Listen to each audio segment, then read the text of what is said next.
आज हम बात करते हैं भारतीय भूगोल की, यानी कि एसएसजीडी का एग्जाम पास में आ रहा है। उसके लिए हम जो भारत की दक्षिण भारत की नदियाँ ना, उसका हम शॉर्ट रिवीजन करेंगे आज। वैसे विस्तार पूर्वक मैंने पिछले वीडियो में आपको बताया, आप प्लेलिस्ट में जाके वीडियो देख सकते हैं पूरा। लेकिन आज हम इस वीडियो में शॉर्ट बात करेंगे, यानी कि नदियों के बारे में विस्तार पूर्वक पूरी डिटेल में बात नहीं करेंगे और रिवीजन के तौर पर बेसिक बात करेंगे, ताकि अपना जल्दी से जल्दी रिवीजन हो सके। क्योंकि वैसे अगर आप अब डिटेल में पढ़ोगे ना, तो आपके पास इतना समय नहीं है, क्योंकि एसएसजीडी का एग्ज़ाम पास में आ रहा है। इस कारण अब आपको बिल्कुल शॉर्ट में पढ़ना होगा। इस कारण मैं आपको बताता हूँ कि एसएसजीडी में कैसे क्वेश्चन आता है और नदियों के बारे में कैसे क्वेश्चन बन सकते हैं एसएसजीडी में। तो आइए क्लास शुरू करते हैं। तो नदियों के बारे में आपको देखना है सबसे पहले उनका उद्गम स्थान और कौन कौन से राज्य में वो बहती है, और उसके बाद में जो महत्वपूर्ण उसकी सहायक नदियाँ होती है ना, उनमें से भी क्वेश्चन बन जाता है। सहायक नदियों में से उन्हीं में से क्वेश्चन पूछता है, जो नदी महत्वपूर्ण होती है उसमें से ही वो सहायक नदियों में से क्वेश्चन पूछता है।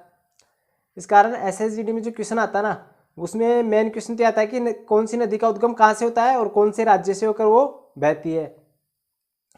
तो उसकी दृष्टि से हम जो पिछले वीडियो में हमने बात किया था उत्तर भारत की नदियों के बारे में, जिसमें हमने गंगा नदी के बारे में देखा था और ब्रह्मपुत्र नदी हो गई थी और सिंधु नदी हो गई थी। और इस वीडियो में अब हम बात करते हैं दक्षिण भारत की नदियों के बारे में।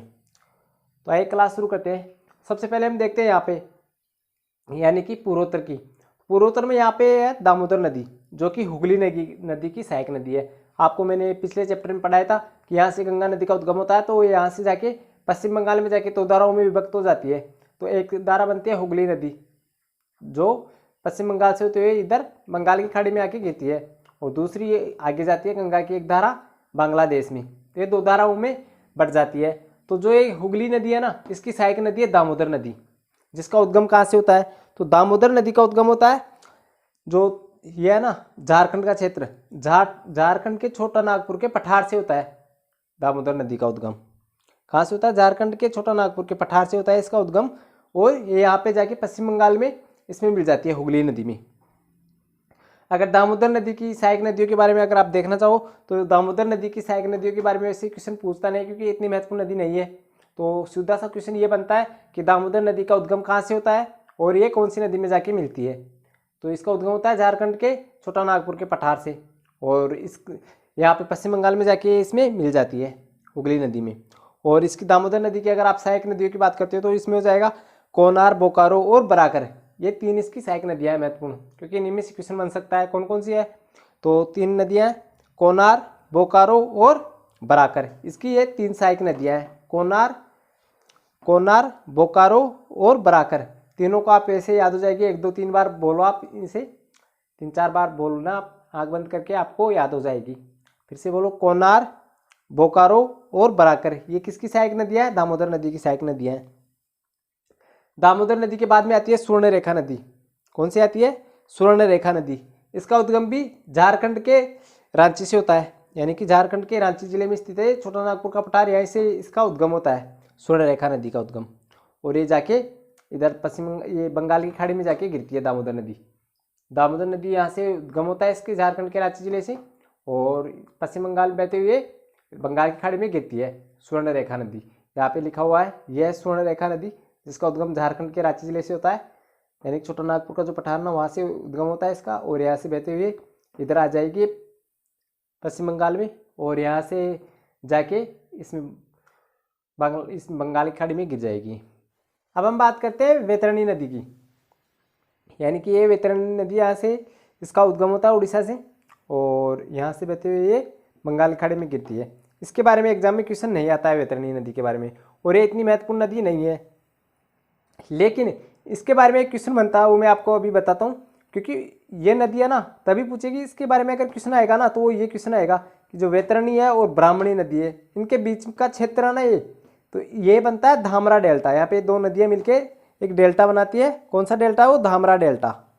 ये क्वेश्चन काफ़ी बार एग्जाम में आ चुका कि धामरा डेल्टा किन 2 नदियों के बीच में स्थित है, तो वह स्थित है वैतरणी और ब्राह्मणी नदी।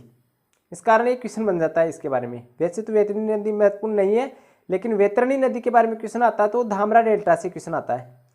इसके बाद में आता है ब्रह्मणी नदी। तो ब्राह्मणी नदी का उद्गम कहाँ से होता है, इसका उद्गम होता है जो झारखंड का क्षेत्र है ना, ये झारखंड के रांची जिले के नगरी गांव से इसका उद्गम होता है। झारखंड के रांची जिले के नगरी गांव से इसका उद्गम होता है। किसका? ब्रह्मणी नदी का। और यहाँ से बहते हुए ये उड़ीसा से होते हुए बंगाल की खाड़ी में आके गिर जाती है। ये भी बंगाल की खाड़ी की एक महत्वपूर्ण नदी है। और जो ब्राह्मणी और वैतरणी, इन दोनों नदियों के बीच के क्षेत्र को कहते हैं धामरा डेल्टा।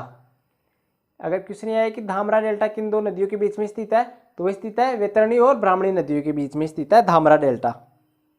तो ये क्वेश्चन आपको ध्यान में रखना है कि धामरा डेल्टा किन दो नदियों के बीच में स्थित है, तो ब्राह्मणी और वैतरणी नदी के बीच में स्थित है धामरा डेल्टा। इसके अलावा जो ब्राह्मणी नदी है ना, इसे शंख नदी भी कहते हैं, यानी कि ब्राह्मणी नदी को शंख नदी भी कहते हैं। इसे ब्राह्मणी नदी न देकर शंख नदी भी दे सकता है, क्योंकि इसे ही शंख नदी भी कहते हैं ब्राह्मणी नदी को। इसके बाद में अब हम बात करते हैं महानदी की, कि महानदी का उद्गम कहाँ से होता है। तो इसका उद्गम होता है छत्तीसगढ़ के, यानी कि जो छत्तीसगढ़ है ना, उसके रायपुर जिले से इसका उद्गम होता है। महानदी का उद्गम होता है छत्तीसगढ़ के रायपुर जिले से इसका उद्गम होता है। यहाँ से बहते हुए ये यहाँ पे आएगी उड़ीसा के क्षेत्र में, उड़ीसा से होते हुए यहाँ पे जाके बंगाल की खाड़ी में गिर जाएगी। कौन सी नदी है? महानदी है। महानदी के बारे में भी क्वेश्चन बनता है कि इसका उद्गम कहाँ से होता है और ये पूर्व की तरफ बहती है या पश्चिम की तरफ। तो ये पूर्व की तरफ बहती है, इसका उद्गम होता है छत्तीसगढ़ के रायपुर जिले से इसका उद्गम होता है। और यहाँ से बहते हुए ये बंगाल की खाड़ी में आके गिर जाती है महानदी। इसके बाद में आती है हमारी सबसे महत्वपूर्ण नदी गोदावरी नदी। इसके बारे में आपको क्वेश्चन सबसे ध्यान में रखना है, क्योंकि ये क्वेश्चन सबसे महत्वपूर्ण है और ये नदी भी सबसे महत्वपूर्ण है। कौन सी? गोदावरी नदी, क्योंकि ये दक्षिण भारत की सबसे लंबी नदी है या सबसे बड़ी नदी है। कौन सी? गोदावरी नदी। तो इसके बारे में काफ़ी बार क्वेश्चन बन चुका है, गोदावरी नदी कहाँ से उसका उद्गम होता है और कहाँ पे ये बहती है। तो गोदावरी नदी का उद्गम कहाँ से होता है? इसका उद्गम होता है महाराष्ट्र के नासिक जिले से। कहाँ से होता है? महाराष्ट्र के नासिक जिले से। जो गाँव है ना, त्र्यंबकम गाँव है यहाँ पे, यहाँ से इसका उद्गम होता है।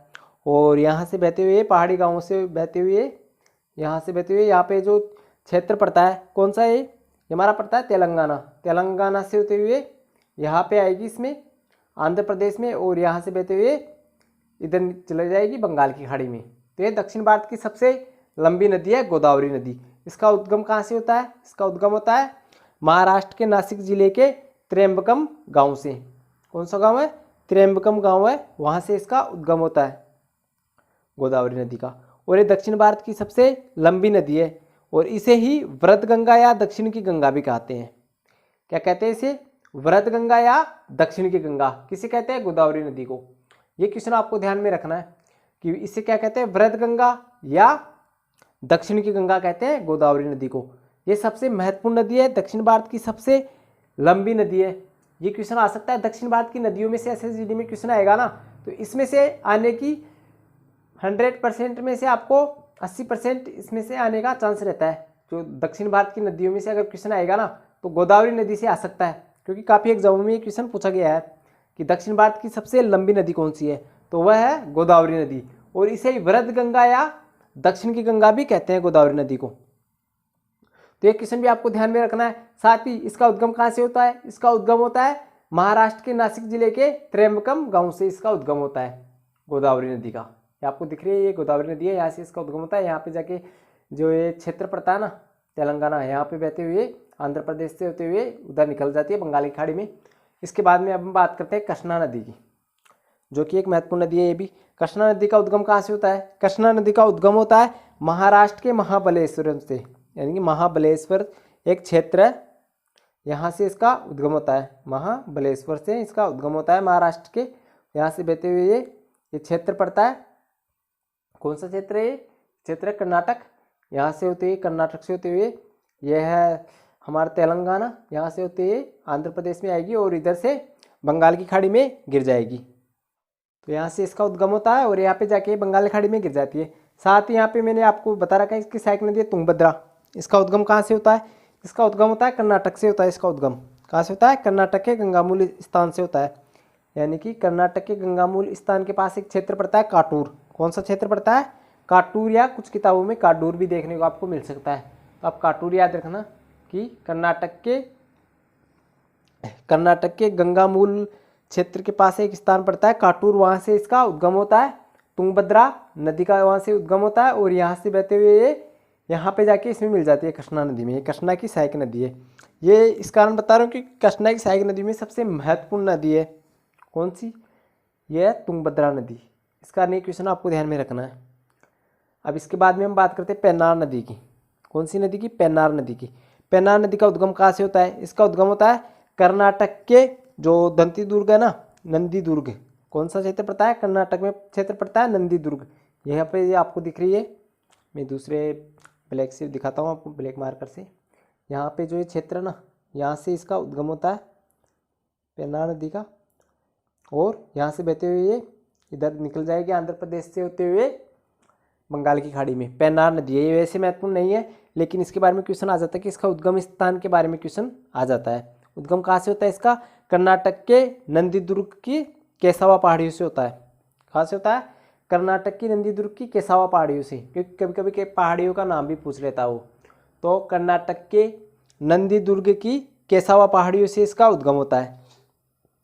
इसकी सहायक नदियों की हम बात करते हैं तो इसमें पापनी और चित्रावती दो नदियाँ इसकी महत्वपूर्ण सहायक नदियों हैं। इसकी पेन्नार नदी की कौन कौन सी है, पापनी और चित्रावती, ये दो इसकी महत्वपूर्ण सहायक नदियाँ है पेन्नार नदी की। इसके बाद में हम बात करते हैं कावेरी नदी की, क्योंकि ये भी महत्वपूर्ण नदी है कावेरी नदी की, क्योंकि इसके बारे में क्वेश्चन बनेगा आपको कंफ्यूज करने वाला कावेरी नदी से। तो कौन सा क्वेश्चन बनेगा वो, कावेरी नदी के बारे में क्वेश्चन ये बनेगा कि दक्षिण भारत की गंगा किसे कहते हैं। तो आपको लगेगा कि दक्षिण भारत की गंगा भी मैंने बताया कि दक्षिणी गंगा गोदावरी को कहते हैं और दक्षिण भारत की गंगा कहते हैं इसे कावेरी नदी को। तो आप कंफ्यूज होके दक्षिण भारत की गंगा पूछेगा ना तो भी आप ये कराते हो, क्योंकि इसमें कंफ्यूज हो जाते हो आप। दक्षिण की गंगा बोलो चाहे दक्षिण भारत की गंगा बोलो, दोनों अलग अलग शब्द हैं, लेकिन आपको वो एग्जाम के टाइम पे इतना याद नहीं रहता, आप किताबों से रटते हो तो, और इसमें आपको मिक्स में लगता है सब। तो आपको लगता है कि दक्षिण भारत की गंगा पूछो चाहे दक्षिण की गंगा पूछो, आपको लगता है कि दोनों एक ही है, लेकिन ये दोनों अलग अलग है क्वेश्चन। दक्षिण की गंगा पूछे तो गोदावरी है, दक्षिण की गंगा या वृहद गंगा तो गोदावरी नदी करना आपको, और दक्षिण भारत की गंगा पूछे तब करना आपको कावेरी नदी। कावेरी नदी को दक्षिण भारत की गंगा कहते हैं, क्योंकि आपको दिख रहा होगा इसका क्रम, क्योंकि दक्षिण में सबसे महत्वपूर्ण और सबसे दक्षिण में यही नदी है, कौन सी, कावेरी नदी। यानी कि उत्तर से दक्षिण में सबसे महत्वपूर्ण नदी कावेरी नदी है, ये इससे पहले ही आ जाती है गोदावरी नदी। तो दक्षिण में कौन सी है, कावेरी नदी। इस कारण इसे दक्षिण भारत की गंगा कहते हैं कावेरी नदी को। कावेरी नदी का उद्गम कहाँ से होता है, कर्नाटक के कुर्ग जिले के ब्रह्मगिरी पहाड़ियों से इसका उद्गम होता है। जो कावेरी नदी है ना, इसका उद्गम कहाँ से होता है, कर्नाटक के कुर्ग जिले की ब्रह्मगिरी पहाड़ियों से इसका उद्गम होता है कावेरी नदी का। इस कारण इसके उद्गम स्थल के बारे में काफी बार क्वेश्चन पूछा जा चुका है कि इसका उद्गम कहाँ से होता है। तो इसका उद्गम होता है कर्नाटक के कुर्ग जिले के ब्रह्मगिरी पहाड़ियों से इसका उद्गम होता है। इसे कहते हैं दक्षिण भारत की गंगा। क्या कहते हैं इसे, दक्षिण भारत की गंगा कहते हैं कावेरी नदी को। और यहाँ पे क्वेश्चन ये बनता है कि शिव समुद्रम जलप्रपात इसी नदी पर स्थित है, कावेरी नदी पर। शिव समुद्रम जलप्रपात किस नदी पर स्थित है, कावेरी नदी पर। कौन सा जलप्रपात है, शिव समुद्रम जलप्रपात है कावेरी नदी पर। तो ये क्वेश्चन काफी महत्वपूर्ण बनता है। कावेरी नदी के बारे में आप सहायक नदियों के बारे में देखना चाहो तो इसके बाएं तट से मिलती है इसमें हेमावती, सिमसा और अर्कावती नाम लिख लेना है, आपको याद रह जाएगा। हेमावती, सिमसा और अर्कावती, ये तीन इसकी बाएं तट से मिलने वाली सहायक नदियां हैं। और दाएं तट से देखो आप, तो दाएं तट से कौन कौन सी मिलती है, भवानी, कोयन और अमरावती। भवानी, कोयना और अमरावती, ये तीन इसकी दाएं तट से मिलने वाली सहायक नदियां हैं। बाएं तट से कौन कौन सी मिलेगी, बाएं तट से मिलेगी हेमावती, सिमसा और अर्कावती, ये तीनों नदियां हैं बाएं तट से मिलने वाली कावेरी नदी में। और दाएं तट से मिलेगी भवानी, नोयल और अमरावती, ये तीन इसकी दाएं तट से मिलने वाली सहायक नदियां हैं। इसके अलावा एक काबिनी नदी भी आती है दाएं तट से। और सबसे दक्षिण में आप नदी देखो तो यह वैगई नदी, जो कि इतनी महत्वपूर्ण नहीं है वैगई नदी, लेकिन इसका उद्गम देखना चाहो तो इसका उद्गम होता है तमिलनाडु से। वैगई नदी का उद्गम कहाँ से होता है, तमिलनाडु से होता है, मदुरै से, तमिलनाडु के मदुरै से इसका उद्गम होता है। और इसकी सहायक नदियों के बारे में देखना चाहो वैगई नदी की, तो वो है सिरिलियार, टेवियार, बराह और मंगलार। ये इसकी सहायक नदियाँ हैं वेगई की। तो ये क्वेश्चन इतना महत्वपूर्ण नहीं बनता, वेगई नदी के बारे में काफ़ी कम क्वेश्चन बनता है। आपको क्वेश्चन कंफ्यूज करेगा ये कावेरी नदी और गोदावरी नदी। तो इसे गोदावरी नदी को कहते हैं वरद गंगा या दक्षिण की गंगा। किसे कहते हैं? वरद गंगा या दक्षिण की गंगा कहते हैं गोदावरी को, और दक्षिण भारत की गंगा कहते हैं कावेरी को। ये दो क्वेश्चन तो आपको महत्वपूर्ण ध्यान में रखना है। अब हम बात करते हैं पश्चिम की तरफ से, यानी कि पश्चिम की तरफ आने वाली दक्षिण भारत की नदियों के बारे में। तो आपको 3 नदियां याद रखना है जो कि सबसे महत्वपूर्ण है। इनके बारे में काफ़ी बार क्वेश्चन आ चुका। वैसे तो बहुत सी नदियां हैं छोटी मोटी, लेकिन सबसे महत्वपूर्ण और सबसे बड़ी नदियां हैं 3, इनको आपको ध्यान में रखना है। और तीनों का उद्गम एक ही राज्य से होता है। कौन से होता है वो? मध्य प्रदेश से। सबसे पहले देखो माही नदी। माही नदी का महत्व इस कारण भी है क्योंकि ये कर्क रेखा को 2 बार काटती है। इस कारण माही नदी का महत्व इस कारण भी है कि कर्क रेखा को कौन सी नदी 2 बार काटती है। तो माही नदी का उद्गम होता है मध्य प्रदेश से, और ये राजस्थान में होते हुए कर्क रेखा को 2 बार काटती है, यानी कि डूंगरपुर और बांसवाड़ा के क्षेत्र से होती है कर्क रेखा को 2 बार काटकर यहाँ पे वापस में गुजरात में आ जाती है, और यहाँ से बहते हुए यहाँ पे इसमें मिल जाती है अरब सागर में। यह है माही नदी जिसका उद्गम होता है मध्य प्रदेश से। फिर आती है नर्मदा नदी। कौन सी नदी? यह है नर्मदा नदी। कि नर्मदा नदी का उद्गम कहाँ से होता है और ये कहाँ से बहते हुए कहाँ से बहती है? तो नर्मदा नदी का उद्गम होता है मध्य प्रदेश की जो विंध्याचल और सतपुड़ा की पहाड़ियाँ है ना, उनके मध्य से इसका उद्गम होता है नर्मदा नदी का, और यहाँ से बहते हुए ये आगे चलेगी, यहाँ पे गुजरात में आएगी और गुजरात से होते हुए अरब सागर में गिरेगी ये भी। इसके बाद में आता है ताप्ती नदी। तो सतपुड़ा की जो पहाड़ियाँ है ना, उनके दक्षिण से इसका उद्गम होता है ताप्ती नदी का, और यहाँ से बहते हुए ये महाराष्ट्र की सीमा के पास से आएगी और गुजरात में आकर यहाँ पे मिल जाएगी अरब सागर में। तो इनका उत्तर से दक्षिण में क्रम भी ध्यान में रखना है। सबसे पहले आएगी माही, फिर नर्मदा, फिर आएगी ताप्ती नदी। ये इनका क्रम है। और अगर और आप नदियाँ देखना चाहो तो यहाँ से आ जाएगी लूणी नदी, जो कि जिसका उद्गम होता है नागपहाड़ अजमेर से, इसका उद्गम होता है लूणी नदी का। और ये पश्चिमी राजस्थान की सबसे महत्वपूर्ण नदी है और सबसे लंबी नदी है लूणी नदी। और यहाँ से बहते हुए मैं आप बना देता हूँ, यहाँ से बहते हुए लूणी नदी, और यहाँ से बहते हुए यहाँ पे आके इसमें गिर जाएगी अरब सागर में। तो यह लूणी नदी, इस कारण इसका महत्व सबसे ज़्यादा लूणी नदी का। इसके अलावा पश्चिमी बनास आ जाएगी और इधर साबरमती आ जाएगी। वैसे तो बहुत सी नदियाँ हैं लेकिन इतनी महत्वपूर्ण नहीं है वो, इस कारण मैंने आपको जो महत्वपूर्ण नदियाँ हैं ना दक्षिण भारत के एग्जाम की दृष्टि से, वो नदियाँ आपको बताया है। तो आपको ये क्वेश्चन ध्यान में रखना है एसएसजीडी के लिए। एसएसजीडी में नदियों से काफ़ी अच्छे क्वेश्चन पूछे जाते हैं।